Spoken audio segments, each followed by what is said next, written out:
You're listening to Speaking Stellar Girl with Terry Tkachuk, an interview series that inspires women to live their most stellar life. Terry is the co-founder of the Stellar Girl movement, and she is sitting down with women all over the world to hear about the key moments in their lives and how they lived boldly, compassionately, and ultimately became a stellar girl. Welcome to Speaking Stellar Girl. I'm your host, Terry Tkachuk, and I'm thrilled to have Jena joining me today. Jena is a serial entrepreneur, investor, and startup strategist. She thrives on building socially conscious, forward-thinking businesses that promote wellness and social impact with a focus on young women and people of color. She is the founder of Verbodenx Beauty Food. It's a hyper-personalized beauty and wellness brand powered by AI to recommend custom skincare and nutritional products. Jena is the co-founder of Condemned to be Free, an online boutique that promotes women and Black designers to be merchandised along more luxury designers. So many fascinating topics to cover today. Welcome, Jena. Thank you so much for joining me. Thanks, Terry, for having me. So let's dive right in. My introduction was brief. We kind of covered a blanket of what you have going on. Let's talk about Verbodenx and your beauty food, as you call it, because that's what we have to put on our skin to nourish our skin and our bodies, and why you started this company. Well, it started really out of necessity, my own personal experience. It is around the time when I became a vegan. I stayed in a Indian ashram for about a year. And during that whole year, I completely detoxed all kinds of different foods that I was eating and the things that I was using on my body, shampoos, soaps, and everything was literally cut out for an entire year. And then when I came back to New York, which is where I'm from, I could not tolerate anything, like even perfume. My favorite perfumes would just make me nauseous. Shampoos, soaps would make me break out. And lotions, forget it. It would just make me break out in hives. So I thought oh my God, what's going on? My body basically became completely intolerant to all the chemicals that I found out was actually being put in all of our everyday beauty and personal care products. And I went online to a database. It's called a cosmetic database, and started looking up all the ingredients to see the level of toxicity. And they actually literally rated it. And 5 being the worst, and most of my products were 3 and 4, some were even 5. Wow. Wow. That I actually thought was really natural, or good for you. And so it was really hard to find products that were on the market that really fit my needs. So I started experimenting with making my own products. A lot of during my stay in the ashram, I learned a lot of things like essential oils, Bach flower remedies, and aromatherapy, as well as Ayurveda. So I didn't know that I would be using all of these things in a very functional way like this. And so using kind of that, firsthand knowledge, I just started experimenting on myself. And some of it, immediately, I just fell in love with it. And then my sister would come over and start borrowing stuff. And then all my friends would ask me hey, can I? And then it just kind of grew out from there. And that was in New York. That was sort of before the laws regards to cannabis started changing. Okay. And so this was around that time, so it's about 7 years ago. Mm-hmm. And when it became legal medicinally, I thought, oh my God, I definitely, I see cannabis as medicine, because firsthand, I've seen how powerful it is for everything, because it's anti-inflammatory, it's an antioxidant. It's fantastic against anxiety and depression. I know it firsthand. And I thought, what would it be to start infusing the beauty products with this natural ingredient that is an antioxidant and an anti-inflammatory. And most skin issues that are caused topically, so what you see on the outside is actually caused by inflammation that starts inside. And that could be, it is really driven by what you eat, right? It's diet related, but in many ways you could counteract that. Maybe you're not ready to go vegan completely or vegetarian even. So if you take a CBD supplement that really helps to counteract that internal inflammation, what ends up resulting is outward inflammation that is just calmer skin, clearer, less prone to breakouts, and all natural. So this is sort of like how it morphed into creating a line of products, and then it going into like being infused with CBD. CBD.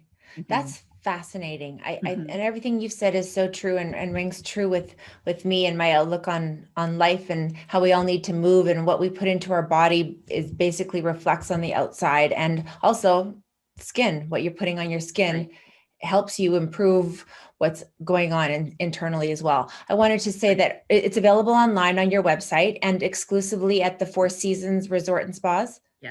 Yes. So how did you get into the Four Seasons? I did when we first launched our, after doing a lot of iterations and testing, we found out that there's actually a huge demand for not just natural products, but products that are natural and that actually work, right? So we launched at a trade event. It's called the Indie Beauty Expo in New York. And there we got a chance to interact and let buyers sample our products. And at that time, there really was no CBD beauty products. People knew about cannabis, obviously, but most people refer to cannabis as like a THC type product and as something that would get you high. And what we were doing was focus more on a wellness product. Of course. Basic. Yeah. And so that's sort of how we got introduced to buyers and the Four Seasons. And the Four Seasons. So when our listeners go online and you take this outstanding quiz that I filled out online, and it gives you, your environment affects your skin. It asks you what you eat. Are you vegetarian? What zip code you live in, so they can factor in all the environmental things as well. So I found it extremely fascinating to learn that about myself, and can't wait for my Verbodenx shipment to arrive. That's super exciting. So I wanted to also, but while we're on the topic of Verbodenx, when I was looking through it, I absolutely loved how the names of your product. I'm just going to name off a few, and you can kind of let me know, how they came about, because it's marketing genius. So there's So Fine, listeners, Savage, Chill, Deep, Juice Up, Blaze, Mac, Grit, Ice Toner. Like, I want those names on in my potions and lotions cabinet, just because they sound so awesome. So how did the names come up? Well, from a branding perspective, I wanted it to really reflect the place that it was founded. I'm a New Yorker, a native New Yorker, grew up here my whole life. And the brand was launched here in New York City. And I wanted the brand identity to really reflect New York in terms of its resilience, its sometimes, kind of like attitude-y and seriousness, but at the same time, people really have a sense of community and togetherness. And so the names kind of, have a little attitude, but at the same time, it's really kind of describing what it does, right?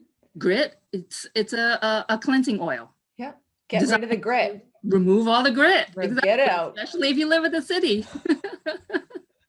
I love the names. I think that's awesome. So we at Stellar Girl, we talk about championing other women, starting with yourself, empowering others. And so you do the same as the co-founder of Condemned to Be Free. I would love for you to spend a few minutes talking about how you better champion women, young women of color, Black designers as well. So please tell me about how you go about doing that.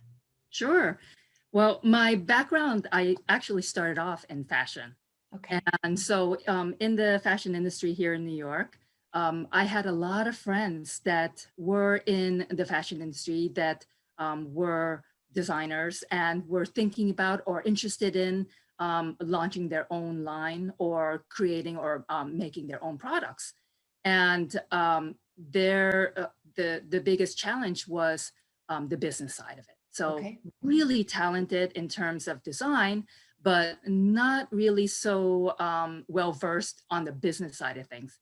And that's sort of how the idea for a fashion and design incubator was born. Okay. So this is, I'm going back in history. This is how the whole idea of Condemned to Be Free came about. It first started off as a incubator in downtown Brooklyn, where we would work together with local designers, really focused on women and people of color that don't really have normal access to not just the manufacturers, especially on a small scale. They won't even quote you a price if you don't meet a certain minimum requirement. And then access to buyers. So basically we would help them go through the whole process of merchandising, pricing, really testing, and then selling it in our retail store, our physical brick and mortar store. And then through that kind of like perfect and iterate the collection. And then once we felt like it was ready for the public, we would reach out to our connection of buyers and help make that, facilitate that connection. So that was how the whole idea of working with indie designers that are really underrepresented in fashion started out, and sort of like grew from there. We eventually closed the brick and mortar shop and strictly went online. So now it's just e-commerce. E-commerce. And what's the website exactly so we can all go there and shop? It's Condemned to Be Free.com. Okay. That's one of my favorite things to do when I travel. I always seek out independent designers from that area. Like when I was in Iceland, I'm like, okay, what are the Icelandic designers that are native to Iceland that aren't selling anywhere else? And you go to their boutiques, and it's the most fun experience because usually the designers there or the people have worked there forever, and it's such a great experience. So who's a couple of your favorite indie designers? Oh my God. Maybe there's too many to name. An amazing urban streetwear designer for men, Odari Reed. He has a line called The Great One Apparel. And he also makes the most amazing handmade prints. Okay. And he has a line of high-end t-shirts and also acrylic hand laser cut pins with kinds of like hand gestures. It's so awesome. It's so cool. I just love it. I'll go check it out for sure. Really, really amazing. Definitely check him out on the website. And another one is a designer local to New York, in upstate New York. She started off in a farm. She had her own farm with animals where she was raising her own English Angora rabbits that grew hair like this long, not your normal rabbits, but like super, super like long hair. And she would, and completely like vegan, cruelty free. She would give them haircuts and then weave it into yarn and create amazing accessories. So talented. It's so incredible. So yeah, she's also Mbika. Mbika. Okay. That's fabulous. Heck yes. I'm on the board of the Fashion Council at the Art Institute in Chicago. And at the School of the Art Institute, all of these young designers, you get to see their atelier, you get to go in and see their work. And we have a show every year. And all these young emerging designers, some of them do ready to wear, and some of them do more of an art form of fashion. And it's so exciting to see that talent evolve from their, their freshman year to their senior year. Some of them do the graduate program. So that's so amazing that you created Condemned to be Free and are giving these young entrepreneurs and young designers not only somewhere to sell their craft, but also a way to guide them through business and life. And because sometimes in the arts, they lose the business side. And it seems that you've assisted them doing both. Honestly, that's I got probably as much out of it from you always do gratification, right? Seeing how going through the whole process and the progression. And yeah, I got as much out of it as they. That's awesome. So for self-care, because we all are in a pandemic world these days, I know that you meditate and you have been meditating for over 20 years. How do you find the peace and the time to take that practice? And what does that look like for you for your self-care? Well, I have to be honest, it's always a constant work in progress. It's not like, you like arrived and you've made it and now you could just relax and take it easy. Okay. It's a daily process, and every day you have to work at it. And because that one moment when you sort of like, drop the ball, your awareness immediately, because the mind can play tricks on you, maybe you had a bad day, and then suddenly all these like thoughts start coming up, and some of them might be tending towards the negative. And then you see how that's sort of affecting your mood, but also your body, right? Yes. The more stress you feel, your body starts to feel more, you feel like, sleeping as well. You feel more aches and pains. And it's really reflected, mind and body, and you have to be vigilant, and it is a constant work that you have to put in. And how long do you meditate? Does it vary every day? I try to put in at least half an hour to 40 minutes. Okay. Sometimes if I at least once a week. So that's more like an everyday practice. Once a week on the weekend. So either Saturday or Sunday, I would do a Zoom meditation. Okay.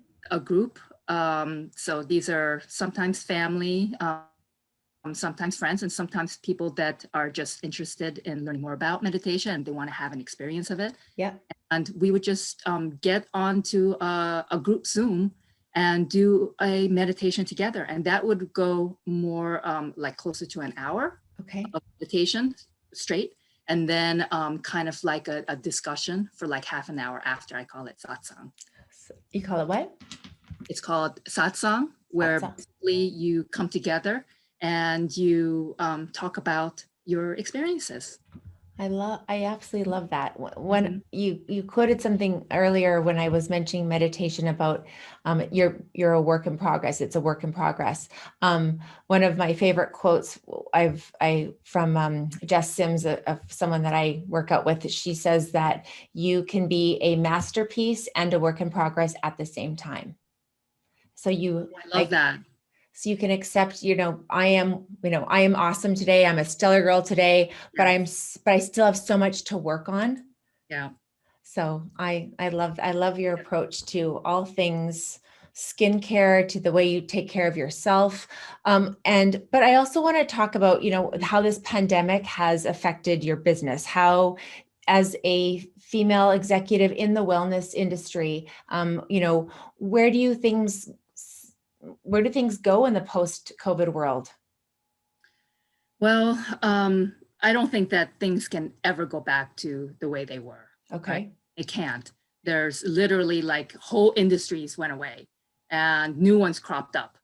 But after more than a year of being cooped up inside, I think that, without access to like social gatherings and in-person events, I think that more than ever, people are going to be craving that like connection, like never before. Okay. And I think that that's going to be even more so as the weather starts to get warmer. And so along those lines, as a founder of a beauty and wellness brand, self-care is very important to me. So one of the things that we're working on is we're planning on launching a invite-only club for women that have an appreciation for CBD and cannabis for wellness. Okay. And as the laws start to change with regards to adult use throughout the country, one of the things that I'm seeing is there's not really a place that's devoted to women. It's you don't really necessarily want to, walk out of a place leaking, right? Okay. Yeah. It's a space basically that's beautiful, serene, where you can meet with your friends, have a blowout, mani-pedi, or have access to member events like fireside chats. Okay. And every month we will open it up to the public to have a like female empowerment events with featured guests. Yeah. I love that. I want to come visit that. Oh, you have to. I will. It'll get me to New York as well. That's fantastic. I love that you're doing that. And that's how you're championing other women. Yes. I mean, you're creating this safe place. That's incredible. I really, really love that. Is there anywhere that you miss traveling to, getting on an airplane and going to when the world opens up as normally as we can, where do you want to go first? Oh my God. Right now, I have to say Amsterdam, because that's where my husband is. Oh. He's Dutch, and he has extended family in Holland. And I really, really miss them. So I'd probably there first. And so family. I really miss family. And also a lot of like conferences and like I have a ton of fun traveling to all these events, like all these like beauty conferences. Like I would love to start doing those again and giving talks and being on panels again. So the remote stuff is great and everything, but like how awesome would it be like if we could have done this in person? I know. Face to face, talking to each other. Everyone's looking at, little pins on the screen and it's not the same thing. Yeah, we all try our best and it's hopefully. Maybe we'll have to do this again, but in person in New York. I would love that. I would absolutely love that. So thank you so much for joining me. Jena, this was a great conversation. Our Stellar Girls listening and it's just so important, everything that you've talked about today, about everything's coming from the inside out, what you put on your skin. Verboden is such an extremely important brand, with all the developments with CBD. And I just think that we all need a little more Jena in our lives. Aww. I certainly do. I need to talk to someone who believes that what we put inside and on top of our skin actually makes a big difference in our health and our wellness. Because if you don't have your health, what do you have? That's right. Yep. And health is happiness. Absolutely. Absolutely. Well, thank you so much, Terry, for all of your amazing positive work you do in women and other stellar girls. It's a real honor to chat with you. Thanks for having me. You are so welcome, and thank you. You're a stellar girl too, Jena. I look forward to meeting you in person. Same. Bye for now. Bye-bye. Thanks for tuning in to today's episode. Make sure you subscribe to our YouTube channel and hit that bell icon to be notified of new episodes. To learn more about the Stellar Girl movement, please visit us at stellargirl.com.